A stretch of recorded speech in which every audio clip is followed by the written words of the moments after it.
I will start with Dr. Ayo Anthony, who is the head Prices Division, National Bureau of Statistics. The latest inflation figures shows a rate of 24.23% in March 2025.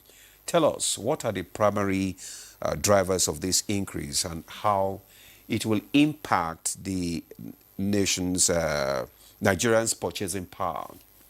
Okay, thank you. Once again, thank you for having me. Nigeria Bureau of Statistics carry out rebasing of the Consumer Price Index, and the first inflation figure after the rebasing was announced in January. The second was in February. The first 2 months, we have a decline in inflation rate. Mind you, the purpose of rebasing is not to reduce inflation figure. Because I read from some newspaper that Nigeria inflation deferred rebasing. The purpose of rebasing is to compute current inflationary pressure of the economy. It's not meant to reduce inflation figure. That's number one point I want Nigerians and our listeners to know. Now, the March inflation figure is expected. Inflation shows the inflationary pressure in an economy.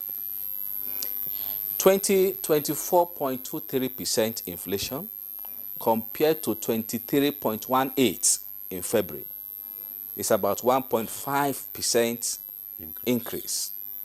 It's expected. The data for this March inflation was collected during the festive period, Salah.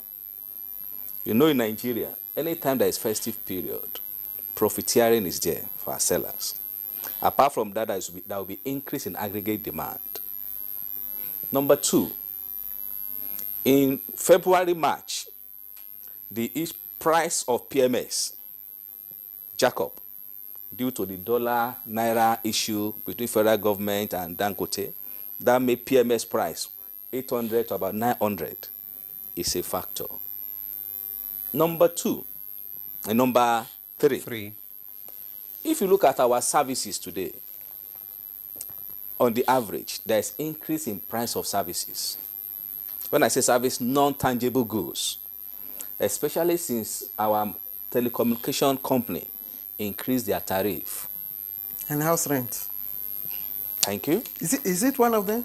Definitely, it's part of. If you look at if you look at our sectorial classification of the pushers of inflation, housing, restaurant, accommodation is a factor. It's number 3 there. It's number 3. So these are some of the factors. Another factor I can lay my hand upon is the exchange rates. You know, if you go to our current basket, food constitute almost 40% of the weight. And anything that happened to this division, when I say division, food and non-alcoholic beverage, which constitute 40% of aggregate household expenditure, which you call weight, is like a multiplier. Whatever happens to any product in this class has a greater impact on the headline inflation. And among the products in this class, we have standardized products. When I say standardized products, non-farm produce product or processed products like Semovita, Indomie, Bonvita. All these things are of high demand during this period. So in the nutshell, these are some of the factors responsible for the upturn in inflation figure in this month of March.